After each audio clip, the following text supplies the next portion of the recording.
அனைவருக்கும் வணக்கம். Welcome to tasty masala. இந்த வீடியோ உங்களுக்கு பிடிச்சிருந்துன்னா சப்ஸ்கிரைப் பண்ணுங்கள், லைக் பண்ணுங்கள், ஷேர் பண்ணுங்கள். உங்களுக்கு எங்களோட ஹோம்மேடு மசாலா ப்ராடக்ட்ஸ் என்ன டீட்டெயில் டிஸ்கிரிப்ஷன் பாக்ஸில் கொடுக்குறேன், கான்டாக்ட் பண்ணுங்கள். வாங்க வீடியோக்குள்ளே போகலாம். இன்றைக்கி நம்ம பார்க்க போகிற ரெசிபி நெத்திலி கருவாடு வச்சு ஒரு தொக்கு தான் செய்ய போகிறேன். இதுக்கு பேர் நெத்திலி கருவாடு, குட்டி குட்டியாக இருக்கும். இப்போ நம்ம இதை வச்சு நல்லா ஒரு தொக்கு செய்யலாம். ஃபஸ்ட் இதை நல்லா க்ளீன் பண்ணி எடுத்துக்கலாம். சின்ன கருவாடாக தான் இருக்கும். நம்ம ஃப்ரை பண்ணி சாப்பிட்டாலும் நல்லா மொறு மொறுன்னு சூப்பராக இருக்கும். நான் அன்றைக்கி தொக்கு மாதிரி செய்ய போகிறேன். வாங்க இது எப்படி செய்கிறதுன்னு பார்க்கலாம். ஃபஸ்ட்டு கருவாடை போட்டு நல்லா தண்ணி ஊற்றி அலசி எடுத்துக்கலாம். அதோட தலையை மட்டும் க்ளீன் பண்ணி எடுத்துப்போம். கொஞ்சமாக தண்ணி ஊற்றிக்குப்போம். சின்ன சின்ன மண் தூசிலாம் இருக்கும், அதெல்லாம் எடுக்கணும். இந்த மாதிரி இதோட தலையை மட்டும் லைட்டாக பிச்சு எடுத்துக்கோங்க. எடுத்துகிட்டு நல்லா அலசிக்கலாம். இப்படி எல்லா கருவாடையும் நம்ம க்ளீன் பண்ணி எடுக்கலாம்.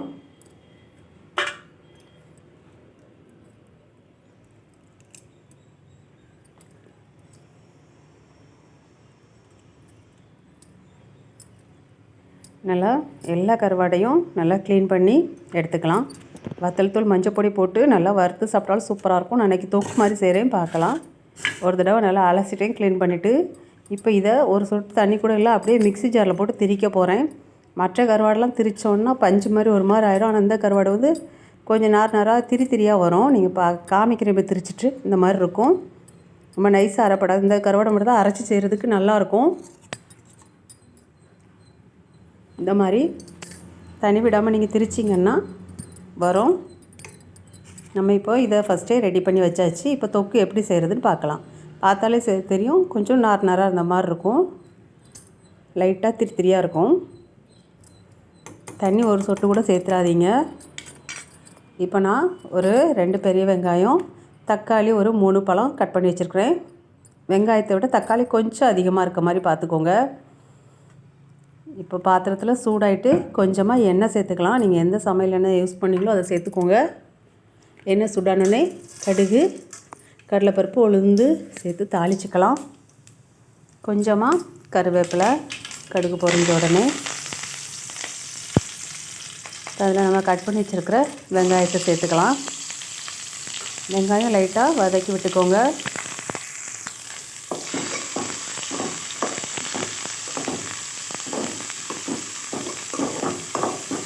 வெங்காயம் கொஞ்சம் வதங்கி வந்திருக்கு.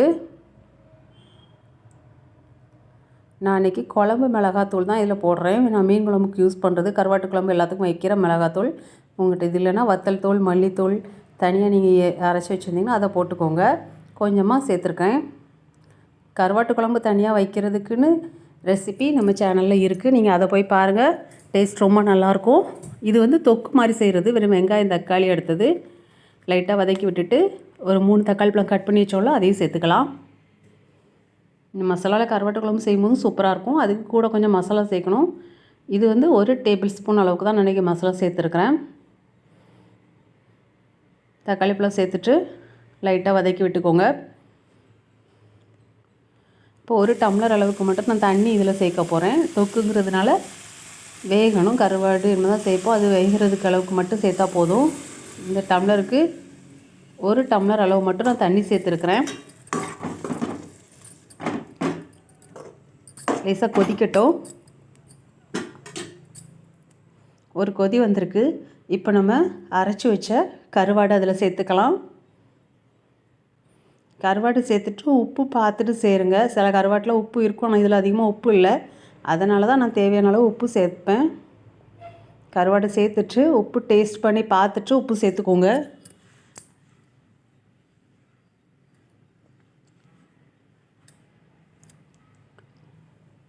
தேவையான அளவு கிரேவிக்கு தேவையான அளவு உப்பு சேர்த்துருக்குறேன். நல்லா கொதித்து வேகட்டும். மூடி வச்சு நல்லா ஒரு 10லேருந்து 15 மினிட்ஸ் வரைக்கும் வேக வச்சு எடுங்க. மீடியம் ஃப்ளேமில் வச்சு.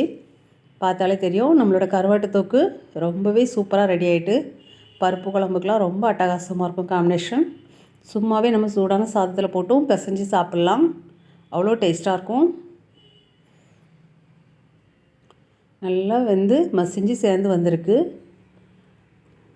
நான் குழம்பு மிளகாத்தூள் மட்டும் தான் சேர்த்துருக்கேன். பாருங்கள், பார்க்கவே ரொம்ப அழகாக இருக்குல்ல. டேஸ்ட் சூப்பராக இருந்தது. கண்டிப்பாக ட்ரை பண்ணி பாருங்கள். நம்மளோட எம்மியான டேஸ்டியான நெத்திலி கருவாடு தொக்கு நீங்களும் ட்ரை பண்ணி பார்த்துட்டு டேஸ்ட் எப்படின்னு சொல்லுங்கள். அனைவருக்கும் நன்றி.